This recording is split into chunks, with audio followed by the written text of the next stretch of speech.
Le 22 juin 2011, sur Smogon University, un forum mondialement reconnu pour les stratégies dans les combats entre joueurs de Pokémon, un utilisateur bien connu de la communauté, King Empoleon, vient de poster son tout dernier message sur le forum. J'ai totalement oublié de récupérer ce Pokémon. C'était quoi déjà? Un message totalement banal, sauf que l'auteur du message ne connaîtra jamais la réponse. En tout cas, pas avant longtemps. Parce que dès le lendemain, ce jeune garçon se rend au commissariat de sa ville pour prononcer cette phrase glaçante. Je crois que je viens de tuer ma mère.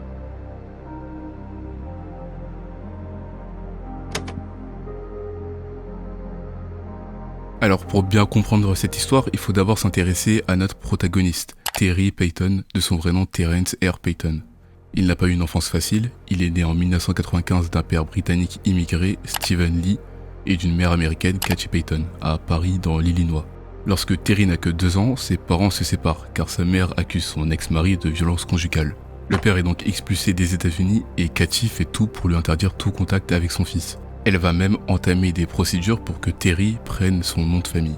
On se retrouve donc quelques années plus tard à Paris, dans l'Illinois, où vivent Terry et sa mère. Pour le voisinage, Terry était l'archétype du bon gamin, un adolescent de 16 ans, timide, sympa et particulièrement serviable. En plus de ça, c'était un élève brillant, il avait souvent de très bonnes notes et avait remporté plusieurs fois le concours d'orthographe de sa ville. Par ailleurs, Terry avait été diagnostiqué assez tôt avec le syndrome d'Asperger. Il appréhendait le monde différemment et avait une hypersensibilité qui pouvait rendre certaines situations particulièrement difficiles à gérer. Par exemple, en situation de stress intense, il pouvait entrer dans un état de shutdown où il coupe toutes ses émotions et est incapable de pleurer, que ce soit sur le moment ou parfois même plus tard. Il avait également développé des difficultés à s'exprimer en raison d'un bégaiement handicapant qui a énormément joué dans ses relations sociales. Et pour rien arranger, l'ambiance à la maison est sombre et extrêmement toxique. Katie, 53 ans, se droguait et était une alcoolique sévère depuis plusieurs années. Elle était ravagée par une addiction aux opioïdes comme l'hydrocodone et le Xanax, ainsi qu'aux amphétamines, ce qui faisait qu'elle sortait rarement de chez elle. Et à la maison, elle ne se contentait pas seulement de boire. Elle aurait passé son temps à humilier et briser son enfant. Elle abusait de lui psychologiquement et physiquement à longueur de journée pendant que Terry devait assumer les tâches ménagères seul dès son entrée au collège. Il faisait la lessive, sortait les poubelles, s'occupait des courses et préparait les repas, tandis que sa mère avait du mal à tenir debout. Ses voisins témoigneront plus tard de l'atmosphère qui dégageait de cette maison. À 1h du matin, les hurlements de Katie pouvaient s'entendre à plusieurs mètres. Elle était souvent ivre et elle lui criait dessus à toute heure du jour et de la nuit. Elle pouvait parfois lui balancer des insultes déshumanisantes, le traitant d'attardé et de déchet ou de merde sans valeur. Lorsque sa mère pétait un câble pour des raisons toujours plus futiles, elle pouvait le virer de la maison et l'enfermer dehors pendant 1 semaine. C'était ses voisins Shanna et Kevin Lawrence qui étaient obligés, entre guillemets, de l'héberger le temps que Katie se calme et décide d'enfin accueillir son enfant. Même après qu'elle l'ait mis à la porte, il n'a jamais rien dit de mal à son sujet, raconte la voisine. J'espère simplement qu'il obtiendra l'aide dont il a besoin. Et quand c'était Katie qui se retrouvait dehors, Terry était parfois obligé de la ramasser et de la ramener à la maison. Elle trébuchait et tombait jusqu'à être incapable de se relever seule. Et ce n'est pas tout. Un autre témoin rapportera avoir vu Katie infliger une clé de bras à son fils tout en le frappant violemment au crâne. Et la scène est d'autant plus lunaire sachant que Terry fait 1m93 et que Katie était handicapée et se déplaçait normalement avec une canne. En tout cas, c'est ce qu'a dit la sœur de Katie. Elle a également nié les violences que Terry aurait pu subir, donc c'est à prendre avec des pincettes. C'est donc dans cette maison et avec ce quotidien violent que Terry est piégé dans un environnement de cruauté pendant des années.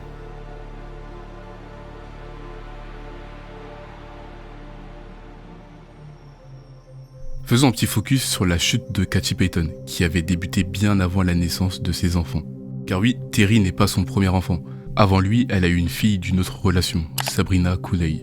On sait très peu de choses sur elle, à part qu'elle est née en 1985 ou 84, que sa mère consommait régulièrement de l'alcool pendant sa grossesse et que, elle aussi, serait née avec des signes d'autisme plus légers que ceux de son frère. Et petit point important ici, car je sais qu'on peut innocemment faire un lien entre la consommation d'alcool de Katie et les troubles diagnostiqués chez ses enfants, mais les causes de ces troubles sont complexes et ont plusieurs facteurs. L'autisme par exemple est principalement associé à des facteurs neurodéveloppementaux. En revanche, une forte consommation d'alcool, notamment pendant la grossesse, peut aussi avoir des conséquences importantes sur le développement du cerveau et du système nerveux. Bref, en 1990, lorsque Sabrina a seulement 5 ou 6 ans, Katie perd la garde de son enfant pour des raisons plus que légitimes. Katie avait laissé sa fille de 5 ans dehors devant leur maison. Elle était également accusée d'avoir bu jusqu'à être ivre devant sa fille. Sabrina sera finalement envoyée vivre chez son père définitivement pour sa sécurité. On n'aura plus trop de nouvelles d'elle à part plus tard dans l'affaire. On apprend donc que sa dépendance à l'alcool n'est pas récente. D'après des proches de Kachi, elle aurait commencé à consommer de l'alcool quotidiennement dès l'âge de 17 ans. Certains iront même plus loin, affirmant ne l'avoir jamais connue totalement sobre. Sandy Chapman, une voisine qui avait connu Kachi des années plus tôt et qui était assez proche d'elle, décrira une transformation radicale. Elle qui avait fait des soirées et qui avait même travaillé avec elle, dira qu'elle était devenue une femme recluse et agressive, dont l'unique interaction avec le monde extérieur consistait à souvent hurler sur son fils à des heures très tardives. Kachi buvait énormément. Elle buvait du Jim Beam en grande quantité. Elle était très violente envers son fils. Elle buvait et ne cessait de le rabaisser, de lui faire sentir qu'il ne valait rien. Il se comportait comme s'il avait peur et n'osait pas parler. C'est un bon gamin, mais elle le rabaissait constamment. Et toute cette consommation d'alcool et de drogue avait des conséquences directes sur la stabilité financière de la famille. Kachi avait été renvoyée de tous ses précédents emplois car elle avait été surprise en train de boire au travail. D'ailleurs, en 2007, elle avait même été arrêtée sur son lieu de travail après une altercation avec la police, ce qui lui a valu 2 jours de prison avant d'être relâchée. Et du coup, pendant ces 2 jours, personne ne savait réellement où se trouvait Terry. C'est complètement fou, surtout qu'il avait seulement 12 ans. Et c'est durant cette période que la famille paternelle de Terry va s'occuper de lui, en tout cas en faisant de leur mieux. Parce que la famille de son père n'habite pas aux États-Unis, ils vivent tous en Angleterre. Donc le père et les grands-parents de Terry vont entendre ce qui se passe et vont envoyer de l'argent pour tenter de lui faciliter la vie à la maison. Mais comme il était mineur et encore sous la responsabilité de sa mère, c'est elle qui percevait l'argent et le dépensait n'importe comment, notamment dans l'alcool. Et ça, Steven, le père, le savait pertinemment. Alors pour éviter cette situation, il achetait des bons d'achat qui permettaient uniquement d'acheter certains articles comme de la nourriture ou des vêtements pour Terry. Mais même comme ça, Kachi arrivait à détourner l'argent. Par ailleurs, Steven avait réussi à acheter un ordinateur à son fils dans l'espoir qu'il puisse enfin rester en contact avec sa famille en Angleterre. Mais l'ordinateur est finalement utilisé par Kachi pour leur envoyer des insultes. Bon, c'est peut-être l'une des rares fois où Kachi a fait quelque chose de légitime. Faut pas oublier qu'elle avait accusé son ex-mari de violence conjugale, et que si ces accusations sont fondées, on peut comprendre qu'elle ait voulu couper tout contact avec son ancienne belle-famille, et qu'elle ait pu envoyer quelques insultes à Steven. Et du côté de Terry, c'est à ce moment-là qu'il trouve refuge dans les jeux vidéo, et plus précisément dans Pokémon. Dans le monde réel, Terry Payton était un adolescent timide qui avait du mal avec les interactions sociales.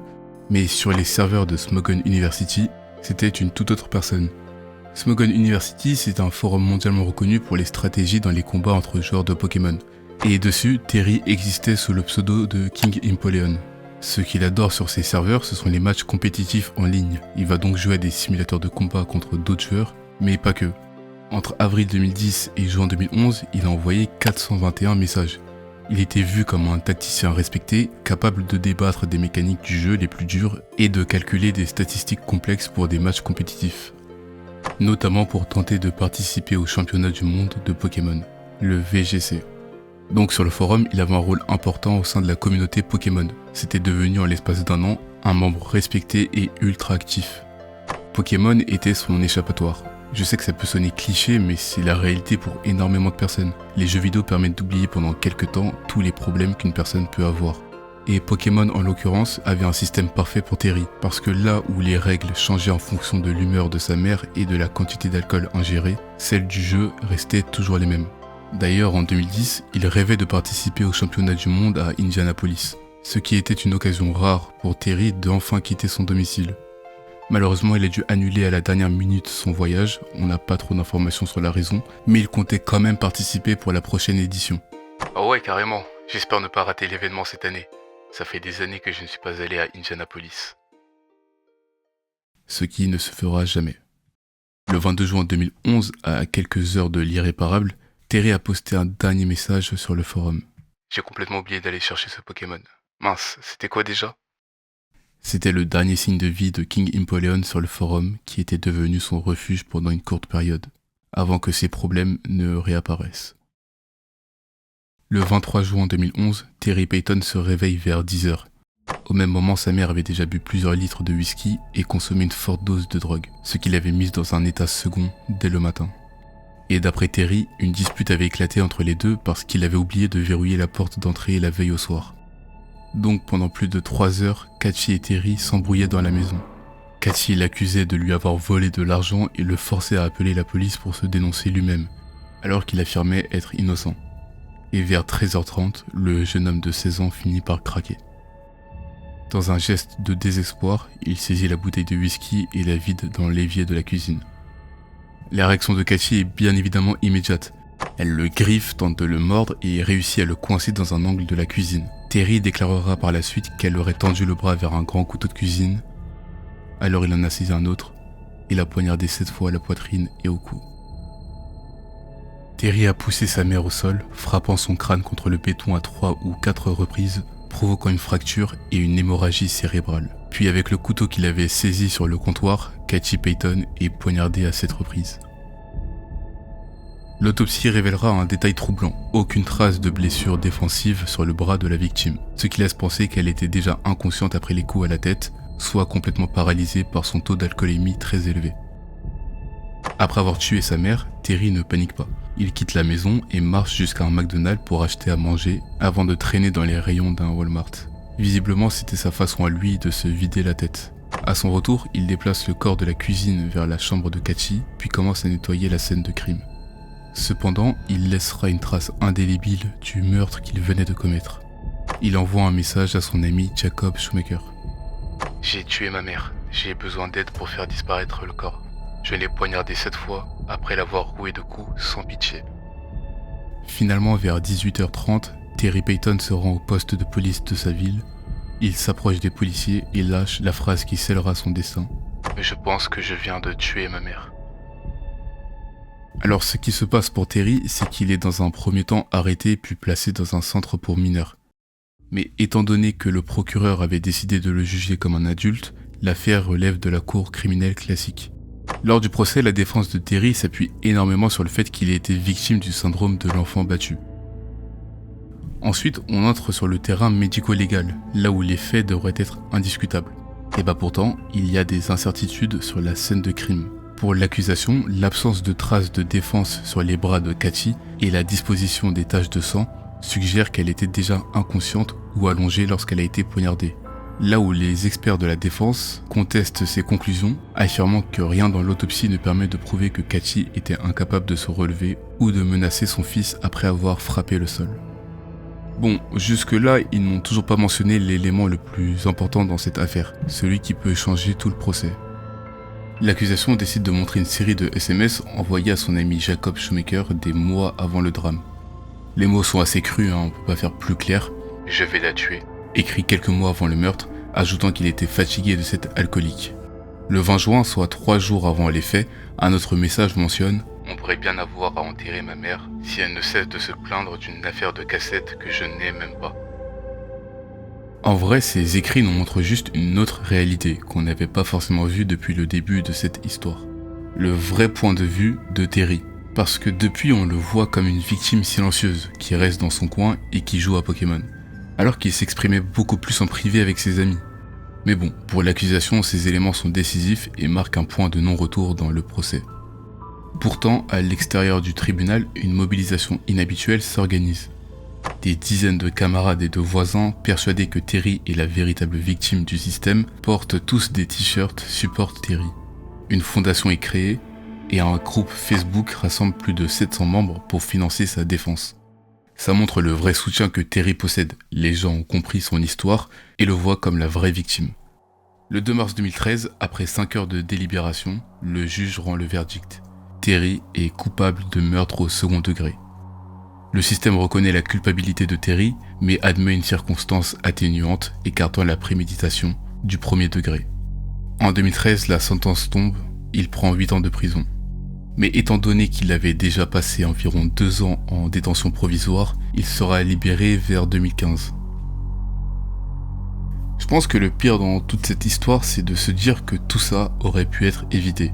Que ce soit les voisins, les enseignants et ses amis, tous ont contacté la police et les services à l'enfance plusieurs fois pour dénoncer le calvaire que Terry vivait. Au sein même de son lycée, le personnel avait déjà sollicité les services sociaux plus d'une douzaine de fois. La conseillère scolaire du lycée de Terry avait discuté avec sa mère au téléphone et s'était rendu compte assez vite de l'instabilité de Cathy.